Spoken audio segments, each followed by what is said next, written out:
دعوة لجميع المغاربة الأحرار: اترك لنا لايك ولا تنسى أن تكتب في التعليقات الله الوطن الملك. هذه إحدى المرات النادرة التي يتحدث فيها الجيش المغربي بشكل صريح ومباشر عن تدخله ميدانيا في مدينة القويرة أو محيطها البحري، ما يحمل إشارات جديدة تنضاف إلى إشارات أخرى تحيل على إخراج ملف هذه المنطقة من الجمود في ظل تجدد مطالب موريتانيا بجعلها منطقة خالية من أي وجود عسكري مغربي، خصوصا بعد التدخل الميداني المغربي في القرقارات بتاريخ 13 نوفمبر 2020.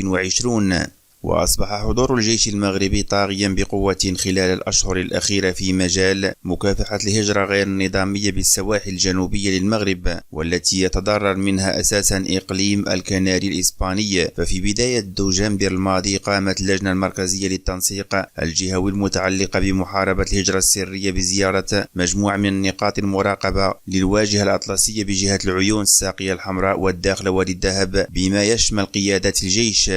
ومنذ تدخله ميدانيا في القرقارات الذي انتهى بطرد عناصر جبهة البوليزاريو الانفصالية وإعادة تهيئة الطريق البري الوحيد الرابط بين المغرب ومنطقة غرب إفريقيا، فرض المغرب واقعا جديدا على المنطقة بما يشمل إخراج مدينة القويرة من المنطقة العازلة منزوعة السلاح وضمها إلى المناطق الموجودة أمام الجدار الأمني وبالتالي الخاضعة عمليا للإدارة المغربية. وكان الوصول إلى سواحل أقصى جنوب المملكة المغربية إحدى الأهداف الاستراتيجية لجبهة البوليزاريو الانفصالية لتأكيد مزاعمها بالسيطرة على المنطقة العازلة التي تفصل الجدار الأمني عن الحدود الشمالية لموريتانيا والتي تسميها الأراضي المحررة، وهو ما يفسر ظهور عناصر الجبهة بمياه الأطلسي خلال أزمة القرقارات حاملين أعلام البوليزاريو. وفرض المغرب بعد تدخله الميداني في القرقارات واقعا جديدا على المنطقة عمل على ترسيخه طيلة ما يقارب 40 شهرا الموالية للتدخل الميداني لقواته المسلحة، حيث أعاد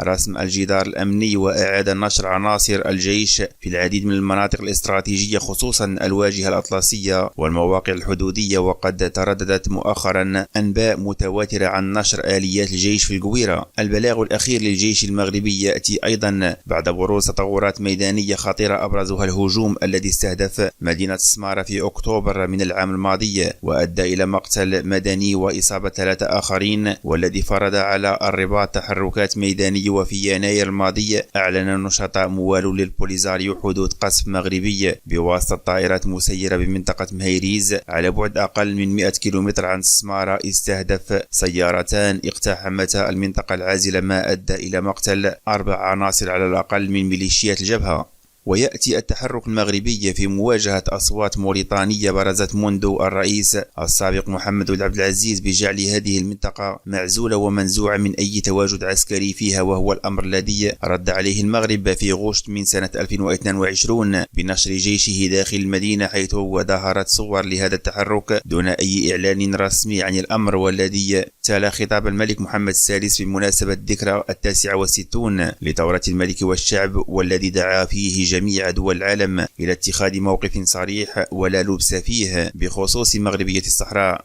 وجاء في الخطاب الملكي حينها أوجه رسالة واضحة للجميع أن ملف الصحراء هو النظام والنظارة التي ينظر بها المغرب إلى العالم، وهو المعيار الواضح والبسيط الذي يقيس به صدق الصداقات ونجاعة الشراكات. لذا ننتظر من بعض الدول من شركاء المغرب التقليديين والجدد التي تتبنى مواقف غير واضحة بخصوص مغربية الصحراء أن توضح موقفها وتراجع مضمونها بشكل لا يقبل التأويل. وكان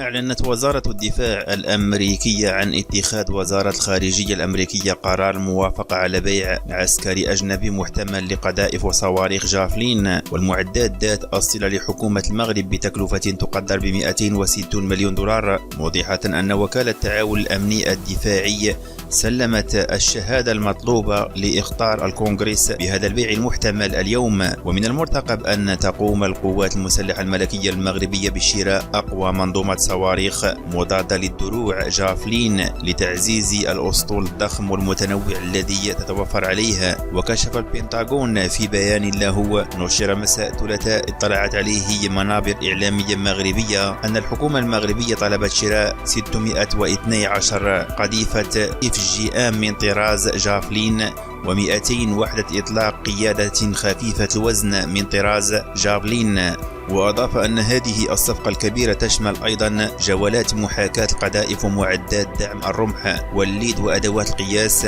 والكتب والمنشورات ومعدات توزيع الطاقة، بالإضافة إلى قطع غيار ومعدات دعم ودعم دورات الحياة والمساعدة التقنية الأخرى وتدريب المدفعية وتدريب ضباط الذخيرة، وكذلك تكامل النظام ومغادرته والتدريب على الصيانة، فضلا عن الطيران التكتيكي والذخائر الأرضية وغير ذلك من عناصر الدعم اللوجستيكي والبرنامجي ذات الصلة، مبرزا أن التكلفة الإجمالية تقدر بمبلغ 260 مليون دولار. ونقل البيان تعليق سلطات الدفاع الأمريكية التي أشادت بمكانة المغرب، مسجلة أن هذا البيع المقترح سيدعم السياسة الخارجية والأمن القومي للولايات المتحدة من خلال المساعدة في تحسين أمن حليف رئيسي غير عضو في الناتو لا يزال يمثل قوة مهمة للاستقرار السياسي والتقدم الاقتصادي في شمال إفريقيا. كما سيؤدي البيع المقترح إلى تحسين القدرة الدفاعية طويلة الأجل للمغرب